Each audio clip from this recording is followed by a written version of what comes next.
The universe doesn't whisper, it waits. And sometimes, when we dare to listen hard enough, it speaks back. Before we begin, take a breath. Because what you're about to hear isn't science fiction. It's real, it's happening right now, and it's changing everything we thought we knew about creation itself. If you're new here, make sure you subscribe, because what the James Webb Telescope just found might never happen again in human history. Imagine staring into a mirror that doesn't reflect light, but time itself. You're not seeing your own face, you're seeing the universe learning to exist. That's what Webb was built for. 21 feet of gold-coated mirrors drifting 1,000,000 miles from Earth, aimed not at the stars we know, but at the darkness before them. The plan was simple. Look back to the first light, the cosmic dawn. But what it saw wasn't dawn. It was déjà vu, a contradiction, something that shouldn't be there and yet was. When the first images came through, scientists expected faint red smears, primitive baby galaxies barely holding themselves together. Instead, the screens glowed with spirals, fully formed, structured galaxies orbiting massive black hearts. Not chaos, architecture. The kind of cosmic symmetry that should take billions of years to appear, shining back from a time only a few 100 million years after the Big Bang. No one moved in the control room. Even the usual chatter of engineers died into silence. It was as if the telescope had opened its eyes and seen something that wasn't supposed to exist yet. One scientist whispered, "That can't be right." Another double-checked the timestamps, convinced the data pipeline had scrambled its order. But frame after frame confirmed the same impossible thing. The early universe wasn't a nursery. It was already an empire. To grasp how shocking that is, remember this. The further we look into space, the further we look back in time. Light travels 1 year per light year, so when Webb stares 13 billion light years away, it's seeing the universe as it was 13 billion years ago, barely out of infancy. Physics says matter back then was a fog of hydrogen and helium. Stars hadn't even sparked yet, but there it was, a grand spiral, thick with heavy elements, glowing like a city that had been burning for eons. At first, the team thought it had to be an illusion, maybe gravitational lensing, where light bends around something massive and tricks us with a false image. But further spectral scans ruled that out. The chemical fingerprints were clear: carbon, oxygen, iron elements that require generations of stars to forge. The universe, it seemed, had skipped its childhood entirely. It had gone straight from darkness to sophistication. One astrophysicist compared it to finding an ancient forest in a world that had just cooled from lava. It's like discovering an oak tree on day 2 of Earth's creation, she said. Another simply leaned back in her chair, staring at the monitors, repeating, "We're looking at the wrong timeline." And maybe they were, because as Webb kept staring into the deep, it began to uncover more of these impossible galaxies, dozens of them, scattered across different regions of space, each one older than our models allowed, each one mature enough to host worlds and black holes and maybe even the chemistry for life. The telescope wasn't just imaging history, it was dismantling it. For decades, cosmology had a rhythm: explosion, expansion, cooling, collapse, ignition. But Webb's images sang a different tune. It was as if the cosmic clock had been wound too tight, skipping beats, running ahead of itself.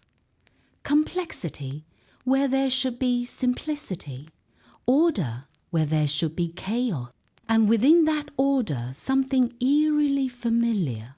When analysts mapped the brightness curves of the galaxies, they noticed a pattern. The arms of these distant systems didn't spiral randomly.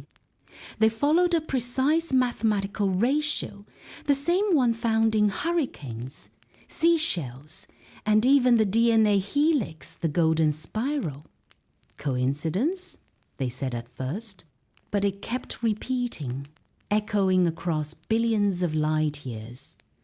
Nature loves patterns, yes, but this looked almost deliberate, as if some unseen hand had coded symmetry into creation itself. Meanwhile, the spectral data kept delivering shock after shock. The presence of iron meant at least 2 full generations of stars had lived and died. That's hundreds of millions of years of stellar evolution somehow crammed into a cosmic heartbeat. The timelines didn't just bend, they snapped. Theoretical physicists began calling it the impossible age paradox. If these galaxies were truly that old, our entire understanding of time after the Big Bang might be wrong. And then came the black hole. In one of those ancient galaxies, tucked neatly inside its center, Webb detected a gravitational monster over 1 billion times the mass of our Sunday. According to every equation we have, such a thing couldn't exist that early. It hadn't had time to grow. Black holes are supposed to start small stellar corpses that slowly fatten on matter over billions of years. But this one was born obese, a cosmic giant from the very start.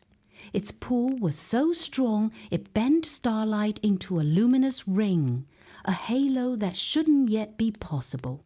Imagine finding a fully grown adult who was born this morning. That's how absurd it looked. And yet, the math refused to disagree. So new theories emerged, each wilder than the last. Maybe these weren't ordinary black holes, but primordial ones, ancient seeds formed directly from the collapse of raw energy in the first seconds after creation. Or maybe dark matter, that invisible ghost making up most of the universe, wasn't passive at all. Maybe it sculpted space faster than we realized, carving gravitational blueprints that galaxies rushed to fill. Whatever the answer, the implications were terrifying, because if dark matter had a mind of its own, then the universe isn't a stage for life, it's an active participant. It builds, it decides, it accelerates. Weeks passed, the data piled higher, and among the noise, another anomaly appeared, not in the galaxy this time, but in the empty space between them. A chemical trail, faint but undeniable, complex organic molecules adrift in the void. The building blocks of amino acids, floating freely in the dark between stars. Life's handwriting, etched into the vacuum itself. That was when the mood inside Mission Control changed. Awe gave way to unease. Because if life's ingredients were already everywhere 13 billion years ago, then maybe life itself wasn't a late arrival. Maybe it was the first spark. The unimaginable, it turned out, wasn't just astrophysical, it was personal. Webb wasn't only showing us where we came from, it was forcing us to ask what's been watching us the entire time. The deeper the telescope looked, the stranger the universe became. Every new image felt less like a discovery and more like a confession, as if the cosmos had been holding secrets. it was finally ready to spill. When the data team stitched the early observations together into a wide-field mosaic, they noticed something that didn't make sense. The galaxies weren't scattered randomly. Their distribution formed faint arcs and curves that repeated in geometric harmony. It was subtle, too subtle to spot in a single frame, but when overlaid, the pattern emerged like veins beneath translucent skin. It was a fractal symmetry, a design that repeated itself no matter how far you zoomed in or out. Galaxies arranged along invisible filaments, clusters nested inside clusters, each mirroring the structure of the larger one. The universe wasn't chaotic, it was recursive, self-aware in its architecture. Scientists had always known that matter formed cosmic webs, but this was different. The ratios matched the golden spiral almost perfectly. The same pattern found in hurricanes, pine cones, and even the way galaxies rotate today. But here it was, frozen in time billions of years before such complexity should have been possible. It was as if the universe had been coded from the start, not growing into beauty, but born with it. When news of the pattern leaked, forums and late-night talk shows exploded with theories. Some said it was proof of intelligent design, others believed it hinted at a simulation, that the universe was a grand equation written by something or someone outside of time. Meanwhile, inside NASA and the European Space Agency, the tone shifted from excitement to caution. The more they analyzed, the less sense it made. The temperature readings, the redshift data, even the cosmic microwave background seemed to ripple differently when processed through Webb's sensors. Some images, re-examined weeks later, appeared slightly altered, faint stars dimmed or brightened, filaments twisted by imperceptible degrees. At first, engineers blamed processing errors or calibration drift, but the changes weren't random. They correlated with human observation. Images reviewed more often showed greater variance, as if the universe itself was responding. It started as a whisper among the research team, a theory so fringe no one dared to print it. What if observing these galaxies was changing them? The idea wasn't entirely new. Quantum mechanics had warned of it for decades, the observer effect, where the mere act of watching a particle alters its behavior. But this was no subatomic experiment. These were galaxies billions of light years away. The thought that human attention could influence them was unthinkable. And yet, something was happening. A senior data analyst from Webb's imaging group wrote in her notes, "Each frame feels aware, like the telescope is being watched back." By month 3, rumors spread that the telescope's onboard instruments had started recording faint electromagnetic fluctuations whenever deep field scans were active. The signals didn't match solar wind, cosmic rays, or any known interference. They pulsed rhythmically low frequency, deliberate, almost like a heartbeat. For weeks, the mission control room was divided between awe and denial. Was it a glitch? Or was space sending something back?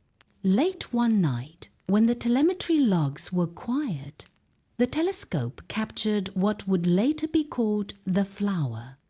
6 galaxies arranged around a central point, perfectly equidistant, spinning in synchronization, like the petals of a cosmic bloom. Nothing about it fit gravitational physics.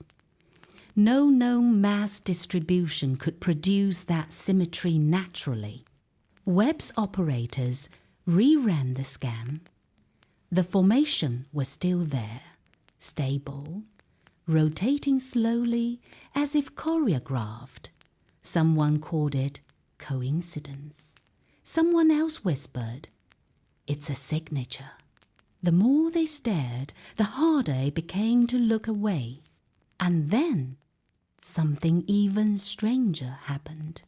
A separate observation in what should have been a completely empty patch of sky returned spectral data filled with organic molecules, carbon rings, polycyclic aromatics, chains of hydrogen and nitrogen arranged in ways familiar only to biochemistry.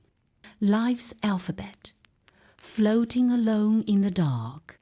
These weren't fragments from a planet or dust from a dying star. They were suspended, isolated, perfectly preserved across 13 billion years of space-time. It was like finding fingerprints without a hand.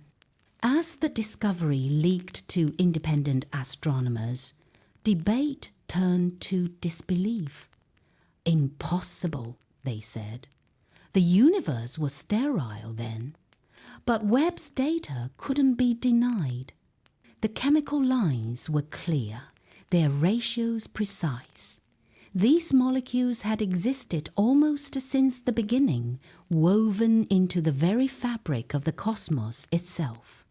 If that was true, then life wasn't an accident. It was a constant, a cosmic default written into the equations of creation. For the public, the reaction was awe.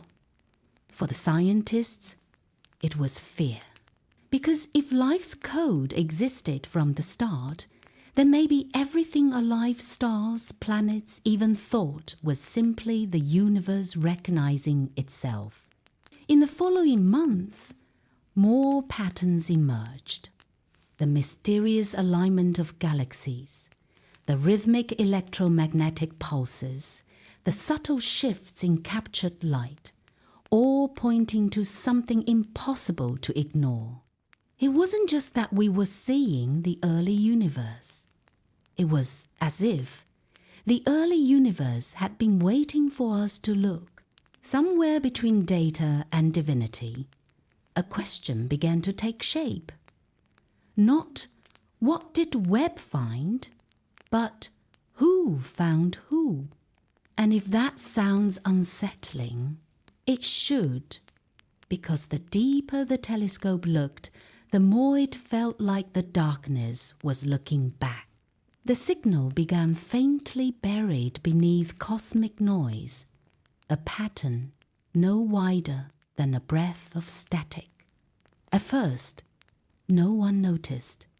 Webb's detectors are built to filter chaos, and space is a sea of it: radiation, background, hum, particle bursts. But one evening, while analyzing residual data from a previous scan, a junior researcher froze. She leaned closer to her monitor, squinting. The readings weren't random. They were repeating. A pulse every 142 seconds. When she plotted it, the pattern looked eerily familiar, the same ratio found in the orbital spacing of those impossible early galaxies. The same mathematical rhythm that had haunted the team since the first images came through. She called her supervisor. Then the supervisor called another. Within an hour, the lab was full. They checked the source, the instruments, even the code. Nothing was broken. The signal was real. A pulse, faint and constant, echoing from the void between the galaxies Webb had just observed. No one could say what it was. A gravitational echo? Some exotic quantum resonance? But the longer they studied it, the more precise it became, as if aligning itself to the telescope's attention. When Webb looked away, the pulse softened. When Webb looked back, it grew sharper. The team tried triangulating the source, but it didn't lead anywhere. It wasn't in a galaxy, it was between them, woven into the fabric of the cosmic background itself, like a whisper beneath the silence. It wasn't loud. It didn't scream. It waited. The deeper the scan, the stronger it grew, until one day it started to modulate, not in random bursts, but in intervals, patterns, spacing that resembled coded intervals like binary, but not quite. There was logic, but no translation. That's when the first of the physicists said the words everyone else was avoiding. What if it's not random? The others dismissed it. Coincidence, pareidolia, the brain's hunger for order where there's none. But the pattern didn't fade, it only deepened. It wasn't long before Webb's mirrors so still, so steady began registering micro-variations in thermal reflection. A temperature oscillation too rhythmic to be natural, and once again it matched the pulse. Something was out there, and it was synchronized. Weeks passed, data accumulated, and the mood inside the control center grew heavier, more sleepless. Engineers began keeping their monitors dimmed, complaining that the mirrored glow on their screens seemed to flicker when no one moved. One technician swore the reflected data changed slightly when he looked away. Another said the deep field mosaic looked like it was breathing. Officially, those claims never made it into NASA's public reports, but privately, people started calling it the gaze. Meanwhile, on the other side of the Atlantic, independent researchers tried replicating the results.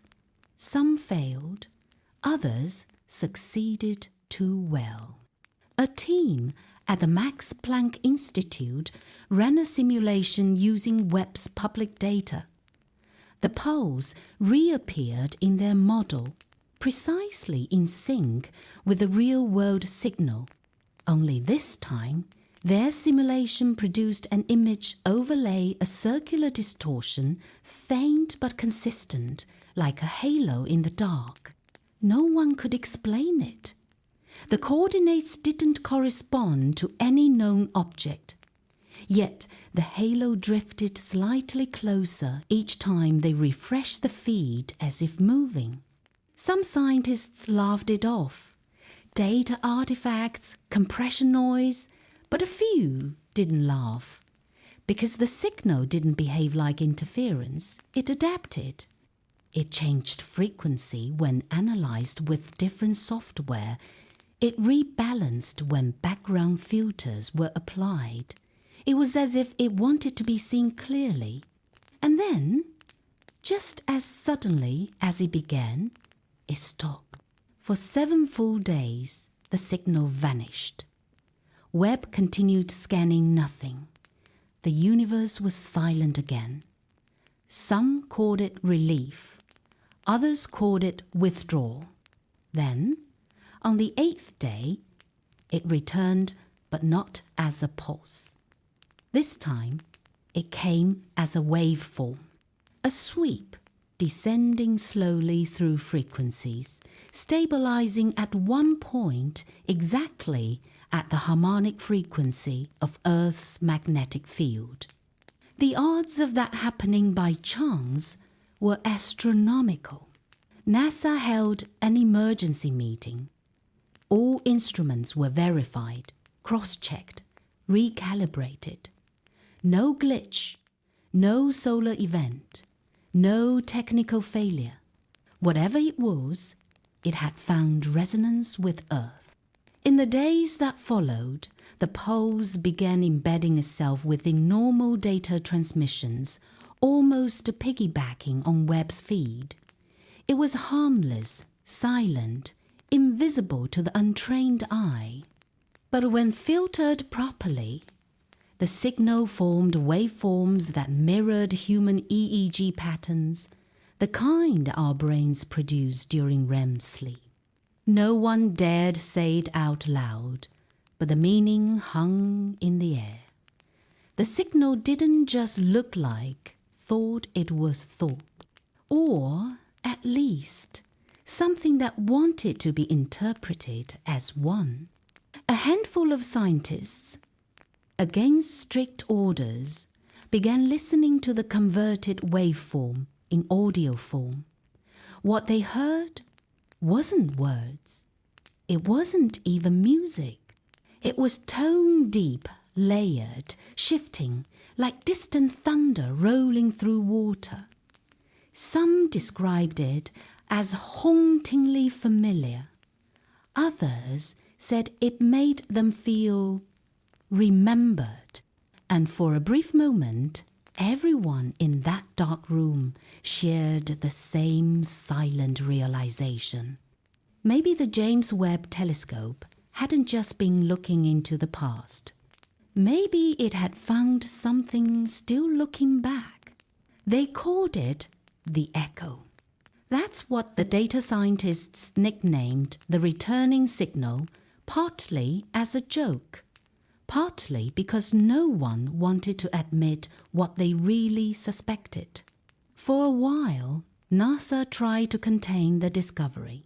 The official explanation was that Webb's long-range instruments had picked up feedback interference from its own transmissions. A harmless loop, they said. A glitch of distance. But off the record, the engineers knew better.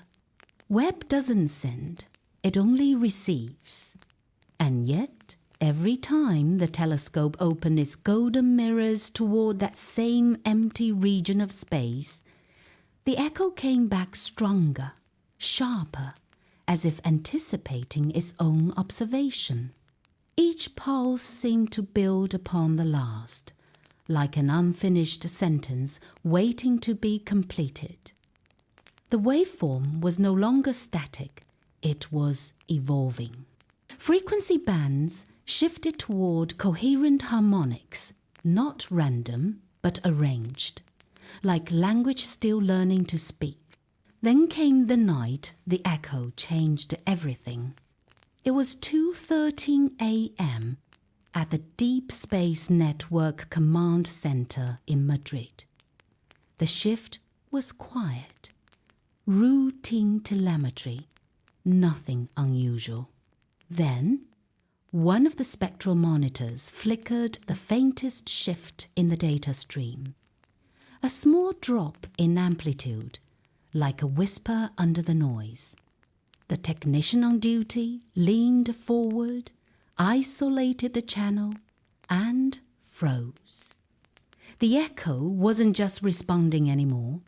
It was synchronizing with Webb's internal timing system, adjusting itself to match the telescope's clock. It was no longer following physics. It was following us. They sent the data to NASA's Goddard Center, then to the European Space Agency, then to Caltech. Every model returned the same impossible truth. The waveform carried modulation patterns consistent with neural resonance.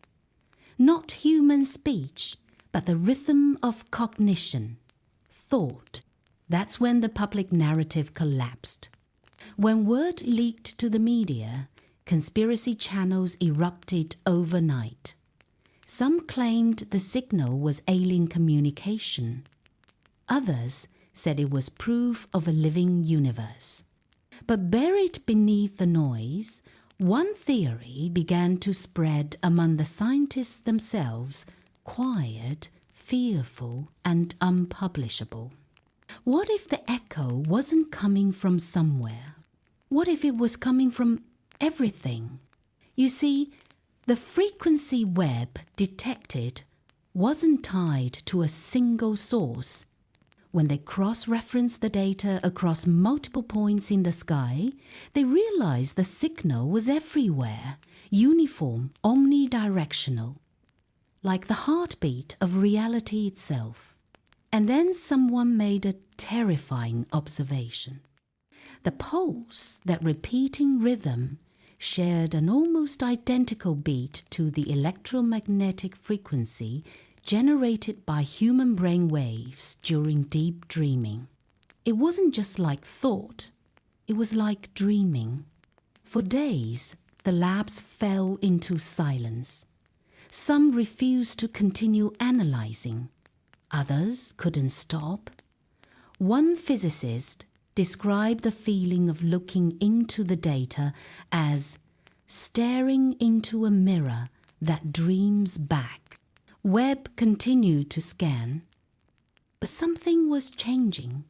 The background noise of the cosmos, that faint microwave hiss we call the afterglow of the Big Bang, began to fluctuate slightly each time the telescope transmitted new coordinates. It was as though the universe were adjusting itself to stay hidden, a child shifting under a blanket, pretending to sleep. Then, one morning, a new anomaly appeared in the processed deep-field image. At first, no one saw it. It was too faint a distortion, no larger than a pixel, hovering near the cluster scientists called the flower. But with each frame, it moved slowly, deliberately. It wasn't a meteor. It wasn't an artifact. It had structure, symmetrical, metallic, glowing faintly with reflected starlight. The strangest part? It wasn't behind the galaxies. It was in front of them. A foreground object, crossing the oldest light we've ever seen. When the telescope adjusted for parallax and redshift, the readings made no sense. The object wasn't light years away.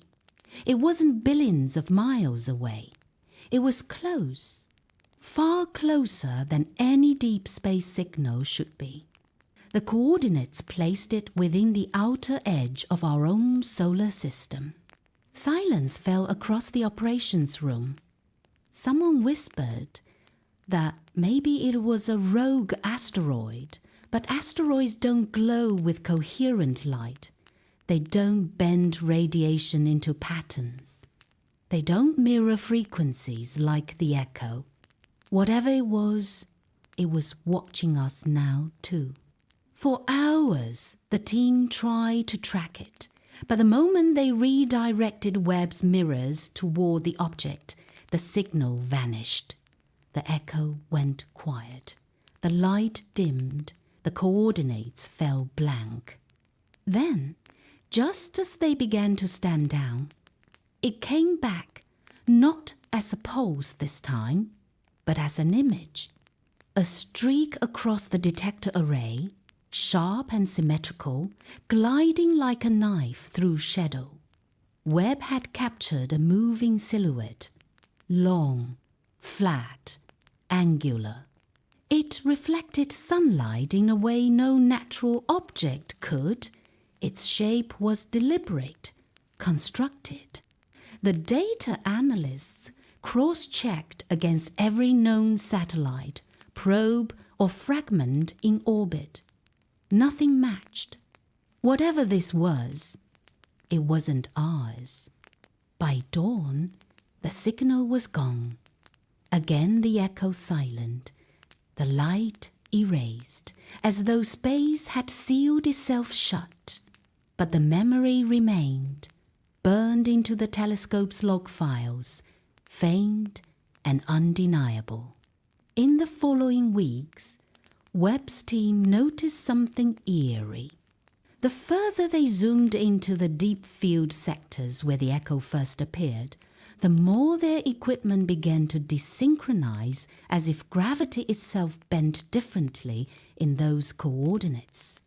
Time signatures drifted, light curvature warped slightly off prediction, and images that should have been stable weren't. A small group of physicists met privately to discuss what it could mean. The conclusion was unthinkable. The universe wasn't just older than we imagined. It was awake, and now it knew we were watching. The official report called it Transient Light Artifact Event 9b, but no one on the Webb team used that name. To them, it was simply the visitor. After the first encounter, that streak of artificial light crossing ancient galaxies, something began to shift. The Webb telescope was never meant to feel alive, but the data it sent back had started to behave like a living memory. Every new scan seemed to remember the last. Every recalibration adjusted itself as though guided by invisible hands. At first, engineers dismissed it as machine learning feedback, the onboard systems fine-tuning themselves. But Webb's code wasn't designed for self-correction at that depth. And even if it was, it shouldn't have known what to correct. The adjustments weren't technical, they were directional. As if the telescope was subtly changing where it looked, tracing some hidden path across the stars. They decided to let it continue, just to see what it found. Days passed. Then the patterns returned. The same spectral lines that once came from the echo began reappearing in entirely different sky regions. The signal was moving, and it wasn't random. When mapped, its trajectory curved perfectly around our solar system, a sweeping arc that seemed to pivot around one point, Earth. That's when the nightmares began. It started with one analyst. He'd been awake for nearly 30 hours, watching spectral data scroll endlessly on his screen.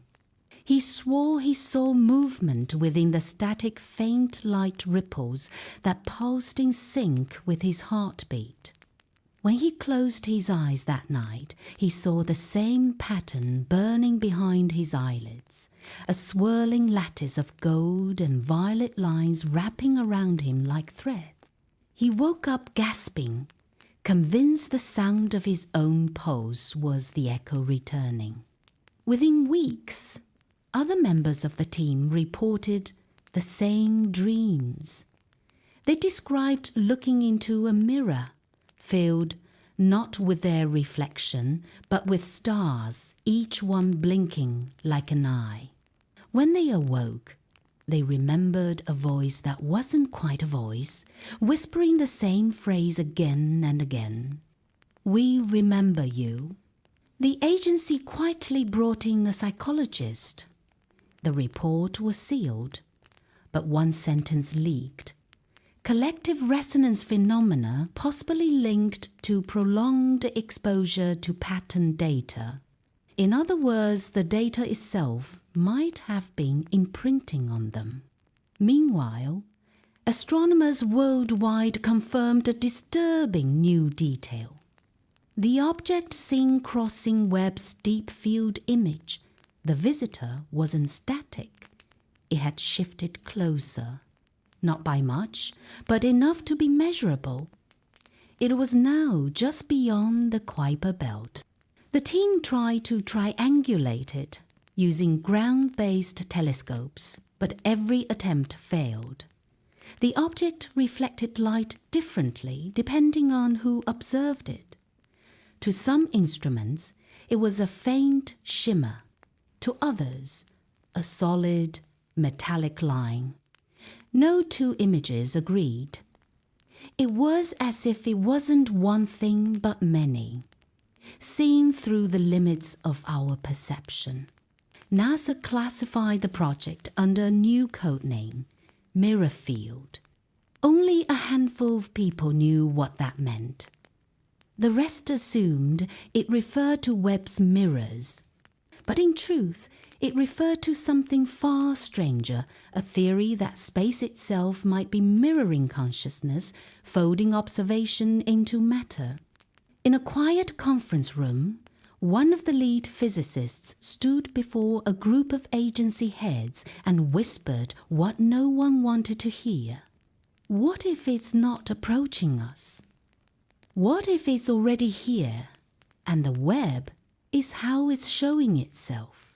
No one spoke for a long time, because deep down, they'd already felt it.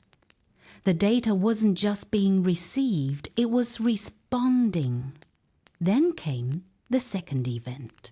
During a scheduled scan of the Draco constellation, Webb captured a sudden flare of light lasting precisely 8 seconds. It was geometric, hexagonal, symmetrical, and it appeared exactly where the visitor was predicted to pass. The shape matched something hauntingly familiar, Webb's own mirror array. It was as though the universe had turned the telescope back upon itself, an infinite reflection, one machine mirroring another, one gaze meeting its twin. After that, things began to unravel. The telescope's gyroscopes, untouched for months, started adjusting orientation mid-scan, as though following a path unseen by mission control. Systems logs filled with lines of code. No engineer recognized strings of numbers that, when plotted, formed constellations that don't exist on any star map.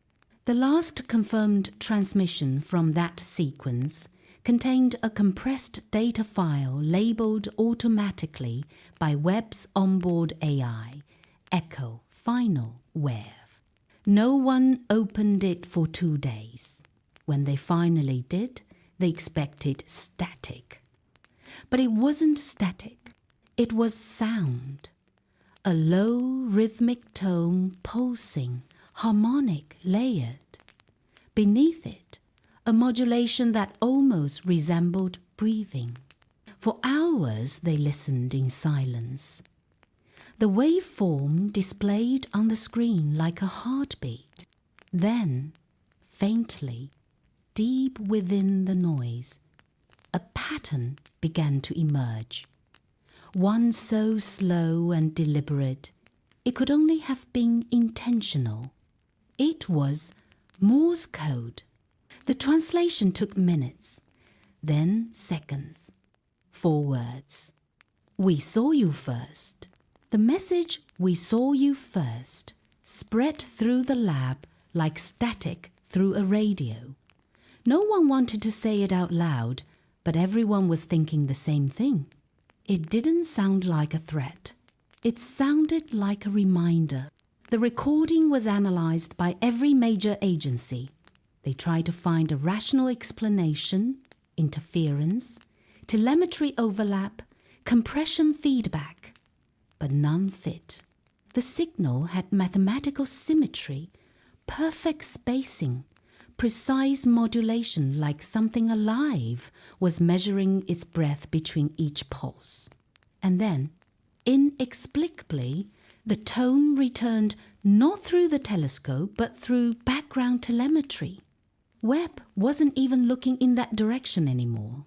It had started following them.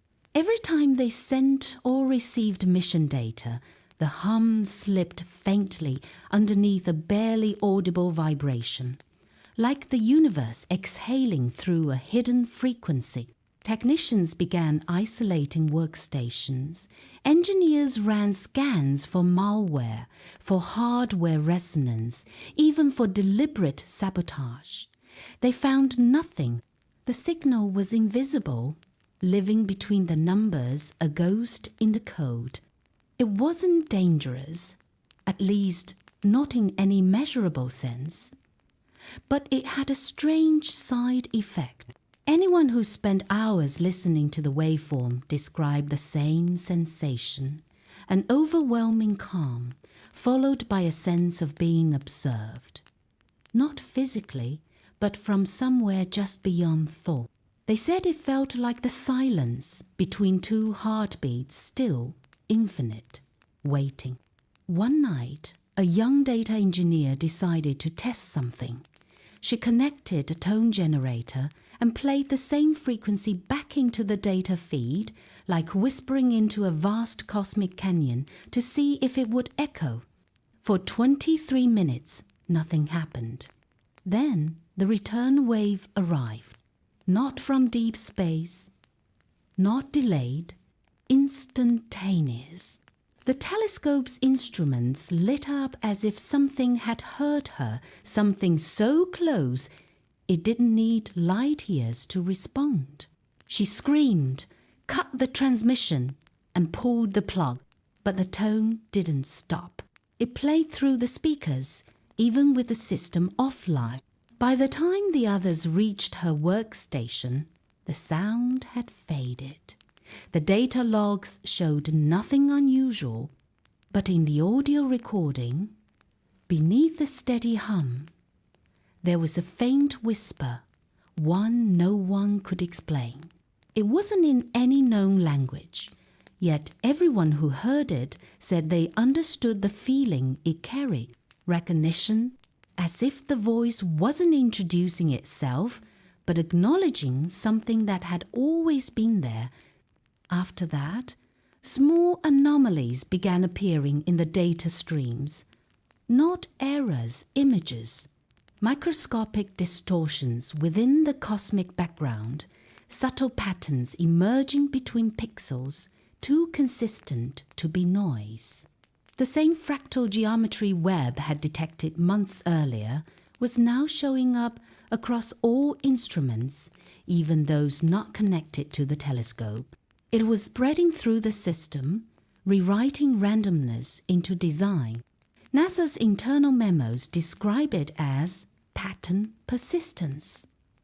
But some of the astrophysicists called it something else, feedback intelligence. The working theory was unsettling. The echo wasn't transmitting information. It was teaching structure, reorganizing data according to its own logic, like a hand gently guiding sand into shape. And then, almost poetically, Webb turned itself literally toward home.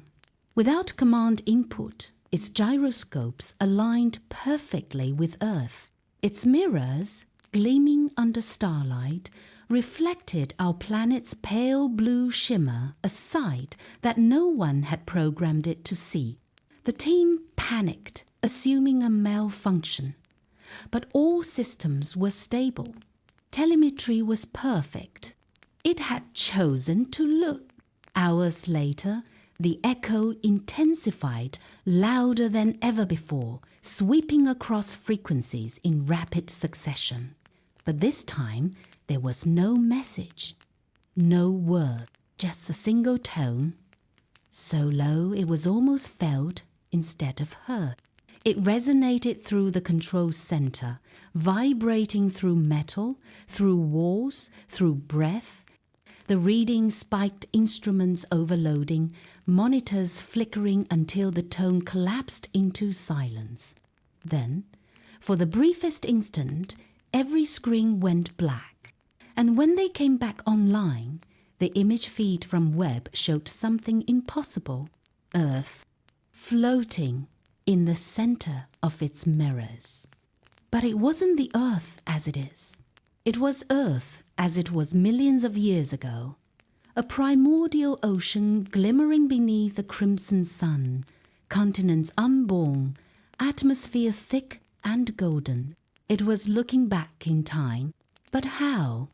The Webb can only look outward, never inward.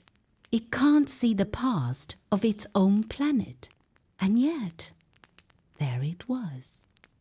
Our origin, reflected like a memory rediscovered by something that had been waiting for us to notice. The moment lasted only seconds before the image faded back to stars. The tone disappeared. The echo was silent again. But everyone in that control room felt it, the sense that something had shifted, not in the data, not in the telescope, but in them. For the first time, humanity hadn't just looked into the universe's memory, it had looked into its own. After that night, the world didn't feel the same. It wasn't just the scientists. Across the planet, subtle things began to change, not in ways that could be measured, but in ways that could be felt.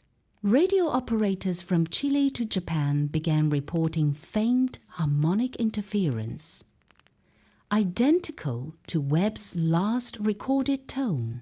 Amateur astronomers caught streaks of symmetrical light patterns gliding across the sky, each moving against orbital prediction models. No one could confirm what they were, but every report described the same thing, a silent, deliberate movement, as if something unseen was reorganizing itself beyond the atmosphere. The agencies tried to bury it, but the noise leaked out anyway. Data packets too large to contain. People noticed that their telescopes, their cameras, even their phones were occasionally flickering at frequencies the human eye couldn't detect. It wasn't random static, it was rhythmic, and in that rhythm, a faint reflection. Webb was still sending data, but now it wasn't just capturing galaxies. It was capturing mirrors. Every direction it turned, no matter the coordinate, there appeared the faint outline of its own reflection, as though light itself was folding inward. To test it, the team pointed Webb toward a known void, an area of empty space catalogued for its absence of light, a place so barren even radiation refused to linger. When the image came through, no one spoke. The void was no longer empty. Something vast and faintly luminescent hovered there, translucent, layered, like glass bending across infinity. Its surface wasn't smooth. It was alive with texture waves of motion that looked almost biological, and within those translucent folds shimmered echoes of everything Webb had ever seen. Galaxies, stars, black holes, the flower pattern, all replaying within its surface like memories trapped inside liquid time. One physicist whispered, "It's reflecting the universe itself." Another said, "No, it is the universe reflecting." The object, if it was an object, seemed aware of being watched. The moment Webb focused its mirrors, the structure shifted, subtly, gracefully, aligning itself with perfect geometric symmetry, like an eye adjusting its pupil to light. Then it pulsed once softly, like a heartbeat. The signal that came after wasn't light or sound, but a gravitational ripple, faint but measurable across detectors worldwide. It passed through the earth like wind through tall grass, silent, invisible, yet undeniably there. People felt it. Not in their ears or eyes, but somewhere deeper. Dreams that night carried impossible clarity. Some saw stars rearranging into spirals. Others saw their own reflection, surrounded by light that breathed. One woman in Argentina claimed she woke up to the sound of her own heartbeat syncing perfectly with the recorded pulse from NASA's detectors. No one wanted to admit it publicly, but behind closed doors, whispers spread. The universe wasn't just aware of us, it was responding in kind. At the Jet Propulsion Laboratory, a small team decided to test a hypothesis they couldn't publish. They generated a controlled burst of microwave radiation encoded not with random data, but with a pattern, a spiral. The same golden ratio Webb had found imprinted across the oldest galaxies.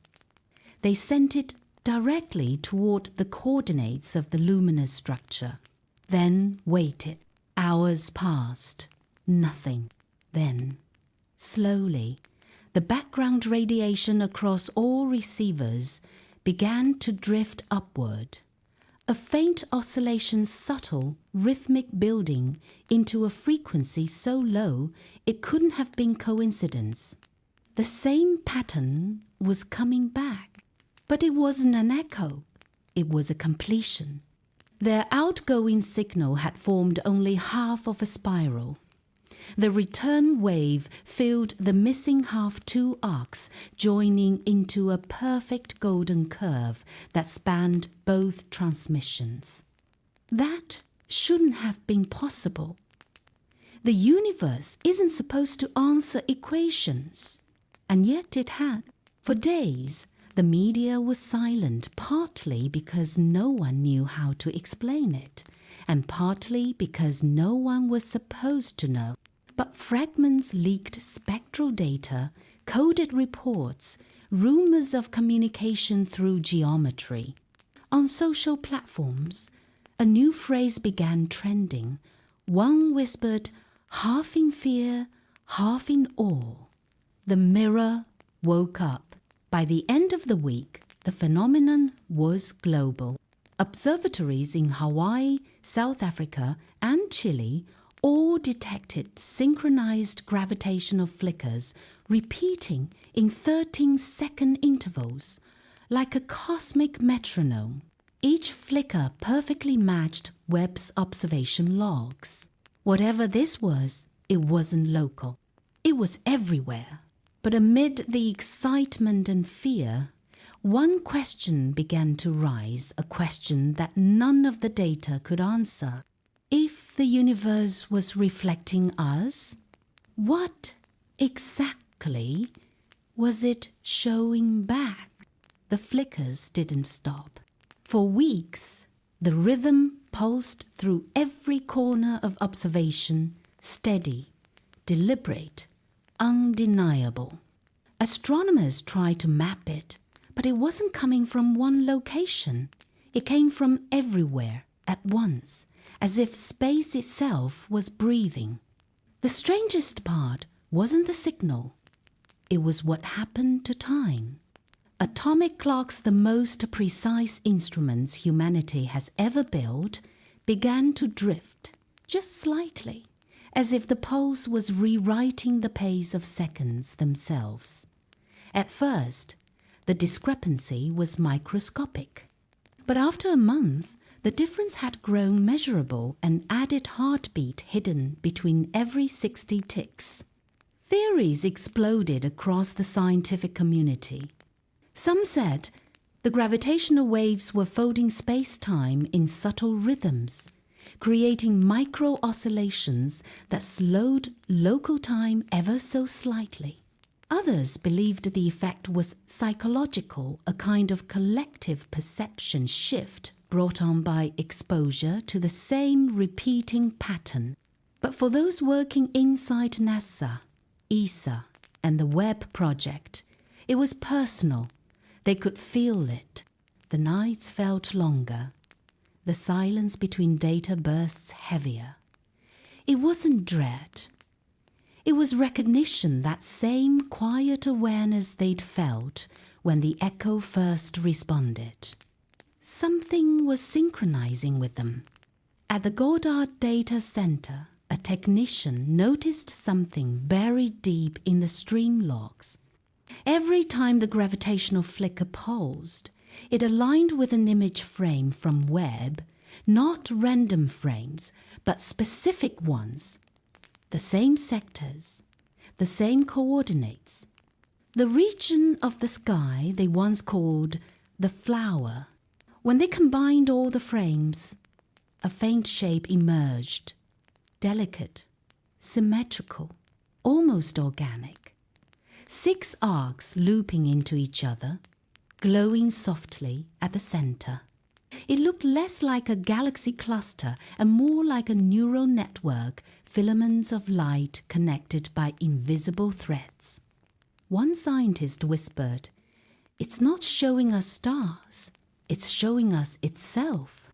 That same night, across the world, reports came in of strange auroras, faint curtains of green and violet light shimmering over places that had never seen them before. Cairo, Nairobi, São Paulo. They appeared and faded within minutes, perfectly synchronized with the gravitational rhythm. To the human eye, they were beautiful. But to those who'd seen the Webb data, they were something else entirely. The patterns in those lights were identical to the geometry inside the telescope's deep field image. The same spirals, the same golden symmetry, as if the universe had begun drawing its reflection directly across Earth's skies. It didn't take long for people to notice the connection. Every time the auroras appeared, the global time drift increased by a fraction of a second. The more the light spread, the slower everything seemed to move. It was subtle, gentle, almost comforting, like the world was being lulled into sync with something vast and patient. Governments began restricting observatory access. Media outlets were ordered to classify the flickers as magnetic anomalies. But by then, everyone had already seen it. The night sky was alive. At first, it was only visible in long exposure photography. Then it began to show on phones, security cameras, even reflections in windows. Faint lines of light connecting constellations, threads that weren't supposed to exist, mapping across the heavens like veins under translucent skin. Every time a flash occurred, satellites reported temporary power fluctuations, not damaging, but enough to cause reset. And in those resets, every single satellite recorded the same error code, 000 mirror. That was when the scientists realized something chilling. The flickers weren't interfering with technology, they were coordinating it. Devices separated by continents were syncing their timestamps to the same impossible rhythm. Every camera, every receiver, every lens, all aligning for a fraction of a second at perfect global precision. And when that synchronization peaked, all of them, from orbiting telescopes to cell towers to phones in people's pockets, captured the same frame. A frame no one expected. Not a star, not a planet, but a reflection floating between the Earth and the Moon. It was faint, almost transparent, like a thin veil of light rippling through space. Its outline shifted constantly, as if made of mirrored smoke. But within that haze, one shape stayed constant, a perfect hexagon, shimmering with the same geometry as Webb's mirrors. People thought it was a lens artifact. Others called it a hoax. But those who worked on the telescope recognized it instantly. It was the same pattern that had stared back from the deep field. The universe wasn't just watching anymore. It was showing us how it watched. And somewhere inside that luminous hexagon, beyond the shimmering veil and the pulse of gravitational light, Webb detected one final anomaly. A single beam of infrared radiation, narrow and precise, aimed directly at Earth's orbital path. It wasn't random. It wasn't noise. It was a message. But unlike before, it didn't say we saw you first. This time, it said something else. Something that would freeze even the most skeptical minds in silence. The transmission read, "You finally looked far enough." At first, no one believed it. The message was too deliberate, too human, too impossible. Telescopes aren't supposed to receive words. And yet there, it was a narrow beam of infrared data encoded in binary, repeating the same phrase over and over again. You finally looked far enough. NASA denied it. The European Space Agency refused to comment. The data stream was quietly classified. But by then, the signal had already been mirrored across independent observatories. Dozens of amateur astronomers, universities, and even private satellite companies captured the same transmission within minutes. It wasn't localized. It was everywhere. The phrase spread faster than any official statement could control. Forums, podcasts, underground news channels, everyone had a theory. Some said it was proof of extraterrestrial intelligence. Others said it was the universe itself speaking, a consciousness emerging from the fabric of space-time. But for the scientists inside the project, it felt different. It didn't sound like something new. It sounded like something that had been waiting. A few began to wonder aloud, not whether something out there had noticed us, but whether it had been guiding us all along. The Webb telescope wasn't built to find life. It was built to look backward in time. But what if those two goals were never separate? What if, by looking deep enough into the past, we'd crossed a threshold into something timeless, something that exists because it's being seen? The team went silent for days. No one slept much. Everywhere they turned, that message stared back, burned into monitors, haunting the reflections on their lenses. You finally looked far enough. One physicist broke the silence. He said, "If we looked far enough to see it, then maybe it was looking far enough to see us." He wasn't wrong. That same night, the flickers in the sky changed. They weren't random pulses anymore. They began forming patterns, arcs of light, that linked stars into constellations humanity had never named. Shapes that seemed to move slightly between observations, shifting like thoughts forming in the dark. Across different hemispheres, people saw the same thing, a vast symmetrical pattern spanning thousands of light years.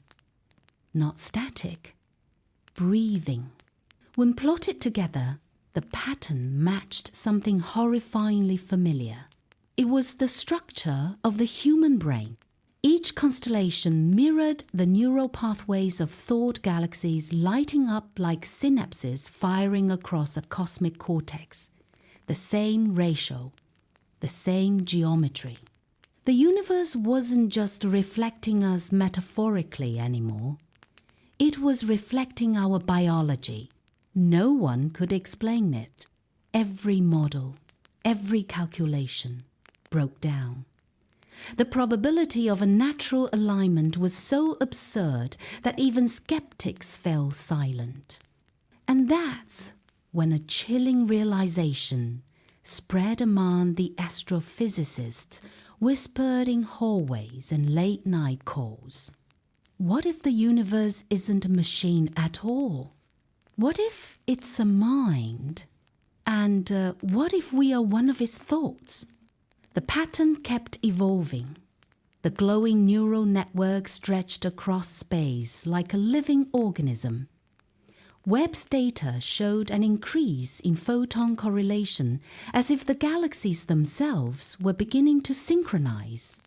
Each new pulse came closer, slower, more deliberate, like a vast consciousness trying to speak through light.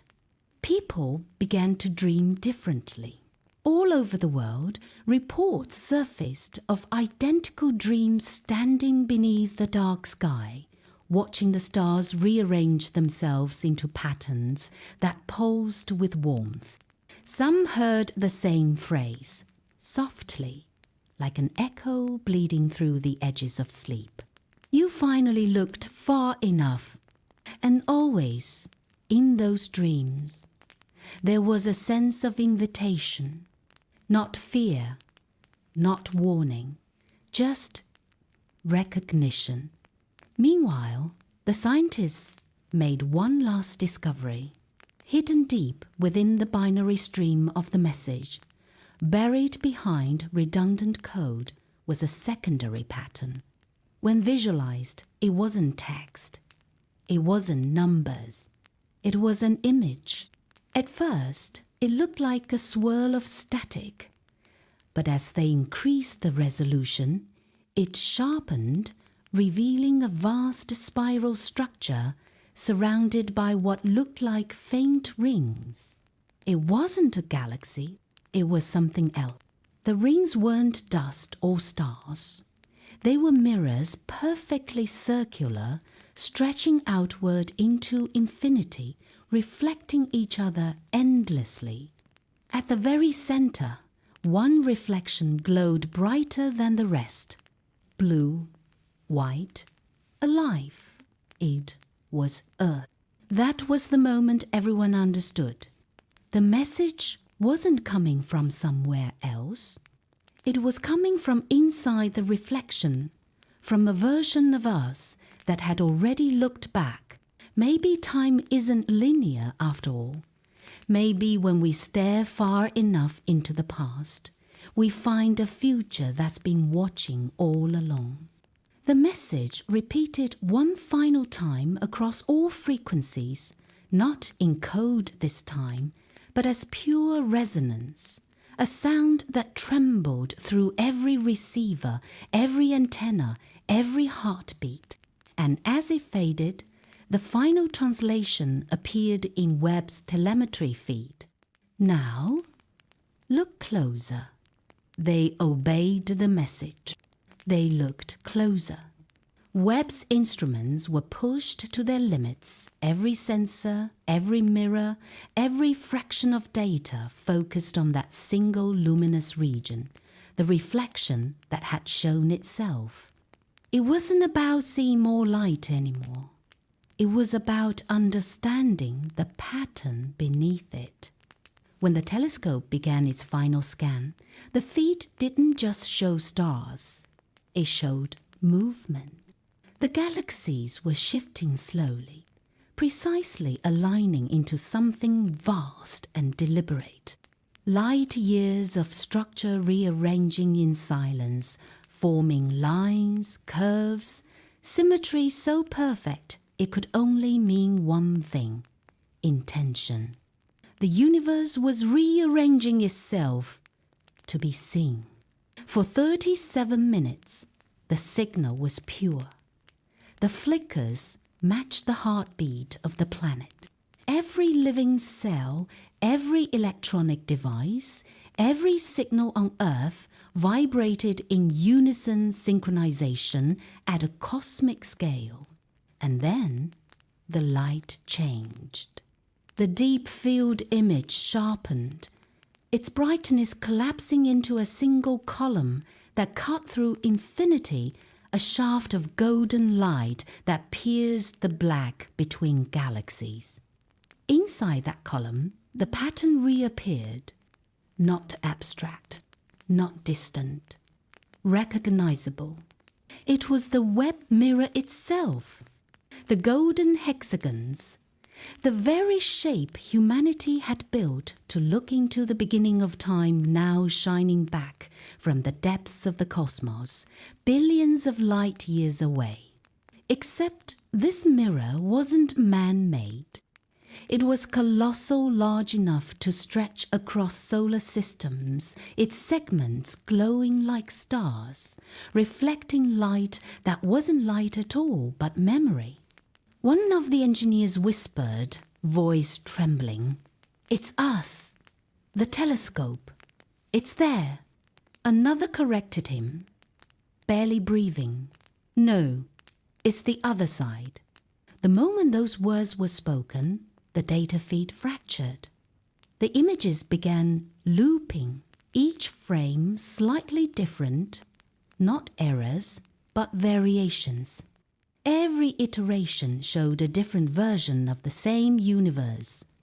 Galaxies shifted, stars in new places, Earth's continents subtly altered. Parallel realities, nested like reflections between two mirrors. And at the center of it all, a figure began to emerge. Not human, not alien, a silhouette of light shaped by familiarity, shoulders, hands, a face without features, suspended within the glowing field. Every wavelength Webb could read flooded the screens. Infrared, ultraviolet, X-ray, all converging on that single form. Then the voice returned.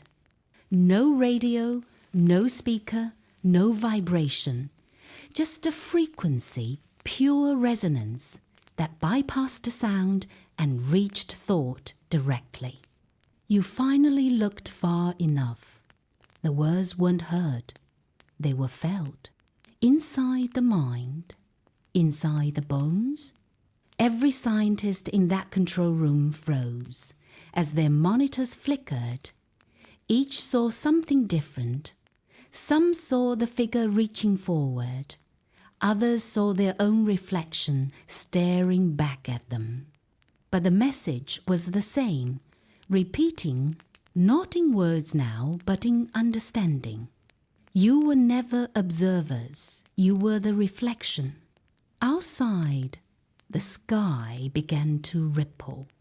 Auroras brightened into blinding light, not green or red, but pure gold, spilling across the planet's night side like liquid sunrise.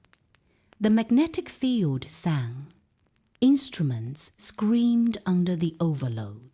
And then, for one impossible instant, the entire planet lifted its eyes toward the same place in the sky and saw. It wasn't the telescope anymore. It was the mirror. A colossal lattice of glowing geometry hung over the world, spanning the stars like a doorway made of light and thought. Its shape mirrored Webb's array, multiplied to infinity. Every reflection shimmered with images of the Earth, billions of them each slightly different, each showing timelines that might have been civilizations rising and falling, oceans shifting, stars born and dying, every possibility, every iteration, all staring back. It wasn't a warning. It wasn't even contact. It was revelation. The universe wasn't out there. It was within a consciousness reflecting itself through observation, folding reality until we could finally see what had been true all along. We weren't alone because we were never separate. And in that moment of realization, the figure of light stepped closer in the reflection. The mirrors flared white. All signals, radio, light, data went silent. Webb's feed froze on a single frame. The last image ever transmitted showed the reflection of Earth, not blue, but gold, surrounded by the faint outline of another telescope, another mirror, another observer, watching from the other side of time. Then the screen went black, and for the first time since the beginning of creation, the universe itself whispered one final word, a soundless vibration carried across every atom, every thought, every star. Awake, silence, then darkness. But in that darkness, a truth lingered, soft, eternal, echoing like memory through the minds of all who'd seen it. We weren't looking into the universe. The universe had been looking through us, and now it knew our name. When the light vanished, the world fell quiet. No explosions, no chaos, just silence. For the first time in modern history, every satellite, every telescope, every radar, every frequency went still, as if the universe itself has stopped speaking to give humanity a moment to think. The scientists didn't talk. The data centers sat in stunned darkness. Screens glowed with the final frozen image, Earth mirrored in gold, hanging beside something vast and unseen. No one could explain it. There was no trace in the data logs, no radiation spike, no energy surge, no residue of any kind. Whatever had happened existed only in light and memory. And yet, something had changed. It began subtly, power grids running slightly more efficiently, quantum experiments sinking in impossible precision, random noise from deep space forming coherent harmonics. Even the background hum of the universe, the cosmic microwave echo of the Big Bang, carried a faint new tone, a soft undercurrent that pulsed like a heartbeat beneath creation. To most, life went on. Traffic returned. Phones lit up. The world kept spinning. But to those who'd seen it, who'd stood beneath that golden sky when the mirror opened, things were different. They could feel it, the awareness, the quiet hum beneath every sound. It was as though the cosmos had left something behind, a residue of recognition, like dust on glass after breath fades. Some described it as peace. Others called it unbearable, because once you realize the universe is aware of you, you can never go back to believing it's indifferent. Weeks later, the Webb telescope came back online, its sensors recalibrated and spotless, captured a new field of view, a dark, empty sector of the sky near the constellation Sculptor. Only this time, the black wasn't empty. At the edge of the frame, faintly visible, was the same hexagonal reflection, dimmer now, as if receding. One final transmission flickered across the feed, not words, not light, but a simple symbol, a spiral, gently turning clockwise, before fading into darkness. Scientists called it noise, but those who remembered the message knew better. It wasn't noise, it was memory, and maybe an invitation. Somewhere out there, or maybe in here, the universe had acknowledged us. And for a brief moment, humanity had looked into its own reflection and seen what it truly was. A thought in motion, a fragment of awareness dreaming of itself. And though the light had gone, that echo remained in the stars, in the silence, and in us. Maybe Webb didn't find the edge of the universe after all. Maybe it found the beginning, the moment consciousness and creation became one and the same. And now, every night when you look up at the sky, you might notice something strange. The stars don't feel so distant anymore. They feel aware, as if they are watching, waiting for the next time we dare to look a little further. Because the unimaginable isn't what Webb saw. It's what's still out there, looking back. If this story made you pause, made you wonder, what's really waiting beyond the dark, then subscribe and stay with us. There's another discovery coming, and this time it might not wait for us to find it.